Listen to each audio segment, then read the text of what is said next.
Lyca மற்றும் red Jain movies தயாரிப்பில் பிரம்மாண்ட இயக்குநர் சங்கர் இயக்கத்தில் உலகநாயகன் கமல்ஹாசன் நடித்த இந்தியன் 2 ஜூலை 12 முதல் உலகமெங்கும் திரையரங்குகளில். சோஷியல் மீடியாவில் எல்லாரும் ஆக்டிவாக இருக்கவங்க, அதனால் நீங்கள் ரொம்ப ஜாக்கிரதையாக இருக்க வேண்டிய தருணம் இது. ஒரு பகீர் செய்தி ஒன்று வெளியாகி இருக்கிறது. அது என்ன? பொதுமக்களாகிய நீங்கள் உஷாராக இருக்கணும். விளம்பர லிங்கை கிளிக் செய்ததால் ஒருவருக்கு கிட்னி பறிப்போகி உள்ளது. எப்படி என்னாச்சு அப்படின்னு சொல்லிட்டு பார்த்து விடுவோம்.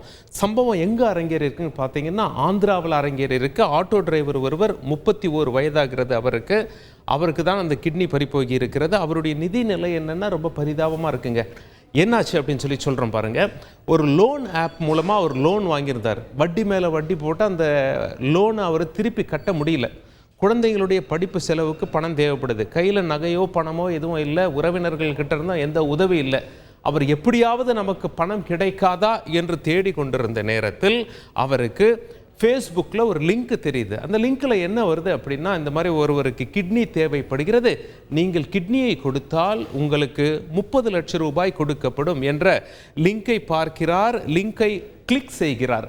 லிங்கை கிளிக் பண்ண உடனே இவருடைய வாட்ஸ்அப் நம்பருக்கு ஒரு ஏஜென்ட் தொடர்பு கொண்டு பேசுகிறார். அவர் என்ன சொல்கிறார்? இவரை கன்வின்ஸ் செய்யும் வகையில், ஒன்றும் கவலைப்படாதீங்க, ஒரு கிட்னி கொடுத்தா நீங்கள் இன்னொரு கிட்னியில் உயிர் வாழ்ந்து விட முடியும், ஒன்றும் ஆபத்து இல்லை, நிறைய பேர் ஏற்கனவே கொடுத்துருக்காங்க, உங்களை நீங்கள் பலன் அடைய போகிறீங்க, ஏற்கனவே பலன் அடைந்தவரை நான் உங்ககிட்ட பேச சொல்கிறேன், உங்களுக்கு சந்தேகமாக இருந்தா அப்படின்னு சொல்லி ஃபோனை வச்சிடறாரு.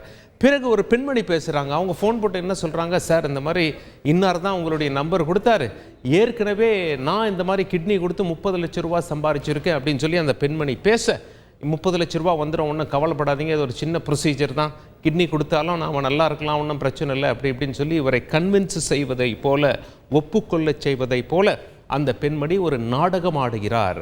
நாடகம் ஆடிய பிறகு இவர் என்ன நடந்தது அப்படின்னா, அதன் பிறகு இவர் வேறு வழி இல்லாமல், சரி 30 லட்ச ரூபாய் கிடைக்குதே, நம்ம பிரச்சனையெல்லாம் தீந்துரும் சொல்லிட்டு அவரும் சரி அப்படின்னு சொல்லிட்டார். டூப்ளிகேட் டாக்குமெண்ட் ரெடி பண்ணுறாங்க, போலி ஆவணங்கள் தயாரிக்கிறாங்க. என்ன தயாரிக்கிறாங்க அப்படின்னா, யாருக்கு கிட்னி சேரவிருக்கிறதோ, கிட்னி கொடுப்பவரும் கிட்னி வாங்குபவரும் உறவினர் தான், இவர் கிட்னி தானம் பண்ணுறாரு அப்படின்னு சொல்லி ஒரு டூப்ளிகேட், அவங்க உறவினரே கிடையாது, ஆனால் டூப்ளிகேட் டாக்குமெண்ட் அப்படி ரெடி பண்ணுறாங்க. பிறகு ஆப்ரேஷன் தியேட்டருக்கு செல்கிறார். அதுவரை இவருக்கு எவ்வளோ பணம் வந்திருக்கு அப்படின்னா, சுமார் 50,000 தரப்பட்டதாக சொல்லப்படுகிறது. வட இந்தியா ஊடகங்கள் சில பேர் 1 லட்ச ரூபா வரைக்கும் கொடுத்துருக்காங்க அப்படின்னு சொல்லி போடுறாங்க. கொடுக்குறேன்னு சொன்னதும் 30 லட்சம், கொடுத்ததும் 1 லட்சத்துக்கு கீழ். அவர் நம்பிடுறார். அவர் என்ன நம்புறார்? பணம் இப்போவே இவ்வளோ கொடுக்குறாங்களே, அப்போ கிட்னி கொடுத்துட்டா முழு பணத்தையும் கொடுத்துருவாங்க அப்படின்னு சொல்லி நம்புறாரு. அவங்க என்ன சொல்கிறாங்க? உங்களோட போக்குவரத்து செலவு, மற்ற செலவு நீங்கள் வீட்டுக்கெல்லாம் கொடுத்துட்டு வாங்க அப்படின்னு சொல்லி அதை முன்பணமாக கொடுக்குறாங்க. அவர் நம்பி வந்துடுறார். ஆப்ரேஷன் முடிஞ்சவனை பார்த்தா கிட்னி இல்லை, அந்த இடத்தில் தையல் இருக்கிறது. எங்கே மீதம் பணம் வாங்கி கொள்ளலாம் என்று திரும்பி பார்த்தால் யாருமே இல்லை, எல்லாரும் தப்பித்து விட்டார்கள். இவருடைய கிட்னி பறி விட்டது. பேரதிர்ச்சி அடைந்தார்.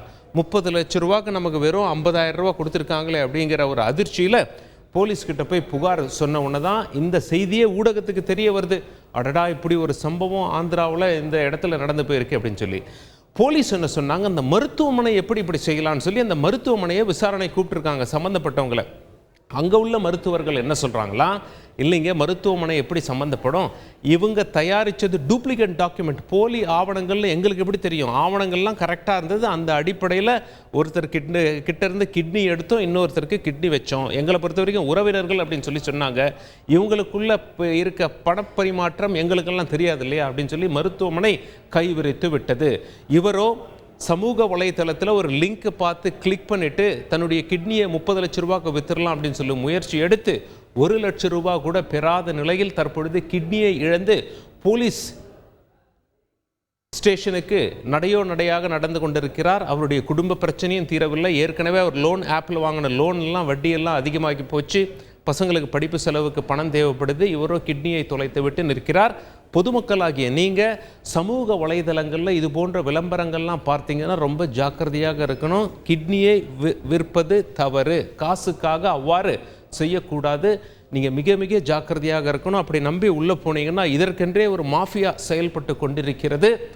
சர்வதேச லிங்க்கெல்லாம் அந்த மாஃபியாவுக்கு இருக்கும். ஏற்கனவே நாம் வேறு சில செய்திகளில் பார்த்தோம், வட இந்தியாவில் குறிப்பாக டெல்லியில் இது போல் நடக்குது அப்படின்னு சொல்லி பங்களாதேஷ்லேருந்து வந்து ஆப்ரேட் பண்ணுறாங்க. அதெல்லாம் ஒரு பக்கம் நேரடியாக நடக்கையில் இது சமூக வலைதளங்கள் மூலமாக பாதிக்கப்பட்டவர்கள் யார் பணத்திற்காக ஏங்கிக் கொண்டிருக்கிறார்களோ அவர்களை குறிவைக்கிறது இந்த மாஃபியா என்பதை நீங்கள் புரிந்து கொண்டு ஜாக்கிரதையோடு செயல்பட வேண்டும். லைகா மற்றும் ரெட் ஜெயண்ட் மூவிஸ் தயாரிப்பில் பிரம்மாண்ட இயக்குநர் சங்கர் இயக்கத்தில் உலகநாயகன் கமல்ஹாசன் நடித்த இந்தியன் 2 ஜூலை 12 முதல் உலகமெங்கும் திரையரங்குகளில்